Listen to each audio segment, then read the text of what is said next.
నమస్కారం. అందరు ఎట్టున్నారు? చిన్నప్పుడు వర్షం పడితే మా అమ్మ పెసరగుడాలు, చింతగుడాలు, అనపగుడాలు ఇవన్నీ వేసేది.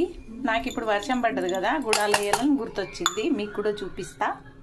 ఇప్పుడు పెసాలు నీట్గా కడిగి ఒక గ్లాస్ 2 గ్లాసులు నీళ్ళు పోసి కుక్కర్లో పెట్టండి. కుక్కర్ 3 విజిల్స్ వచ్చేలోపు నేనైతే పోపుకి రెడీ పెట్టుకున్నా. నేను ఒక కప్పే వేసుకున్నాను ఒక్కదాన్ని కాబట్టి. ఎక్కువ వేసుకుంటే మీరు ఎక్కువ ఉల్లిపాయలు కట్ చేసుకోవచ్చు. ఒక ఉల్లిపాయ, కొంచెం కరివేపాకు, పచ్చిమిర్చి, పచ్చగా దంచుకున్న 4 ఎల్లిపాయలు.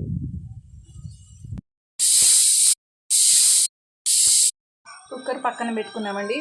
విజిల్ పోయేలోపు పోపు రెడీ చేసుకుందాము. 2 టేబుల్ స్పూన్లు ఆయిల్ పెట్టుకొని ఆవాలు వేసుకొని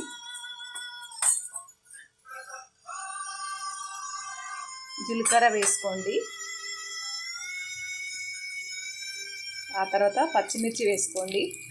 నా చిన్నప్పుడు అయితే వర్షాకాలం మొత్తం రోజు ఒక టైప్ గుడాలు వేసేది మా అమ్మమ్మ. ఒక్కొక్క టైప్ బెబ్బర్లు ఉంటాయి, ఉలువలు ఉంటాయి, చాలా టేస్టీగా ఉంటాయి. ఇప్పుడు అంటే బయట స్నాక్స్కే ఎక్కువ ఇది చేస్తున్నాను, కానీ వాటికన్నా ఇవి మంచిదండి. విజిల్ పోయేలోపు పోపు రెడీ చేసుకుందాం. కరివేపాకు వేసుకోండి.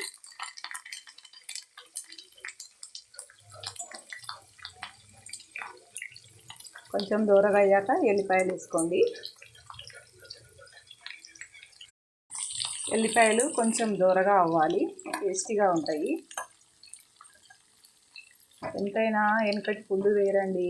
ఇప్పుడంతా బయట పుళ్ళు తింటున్నారు, లేనిపోయిన రోగాలు. కొంచెం కారం వేసుకోండి. 1/2 టీ స్పూన్ వేసుకున్నాను నేను, ఎక్కువ అవసరం లేదు. మిరపకాయలు ఉన్నాయి కదా, ఇట్లా ఓల్స్ గిన్నెలో వేసుకోండి. నీరుంటే కిందికి కారిపోతుంది. ఇలా కారిపోతుంది, పూర్తిగా నీరు పోయాలి అంటే వేసేసుకోండి. గుడాలు రెడీ. ఈవినింగ్ స్నాక్స్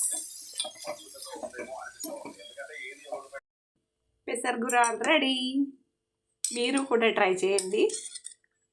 ఎలా ఉంటుందో నాకు కామెంట్ చేయండి. ఇప్పుడు టేస్ట్ చూద్దాం.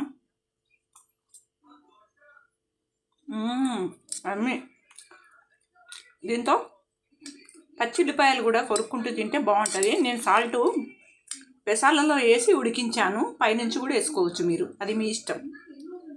ఎలా ఉంది నా గుడాలు? లైక్ చేసి సబ్స్క్రైబ్ కూడా చేసుకోండి.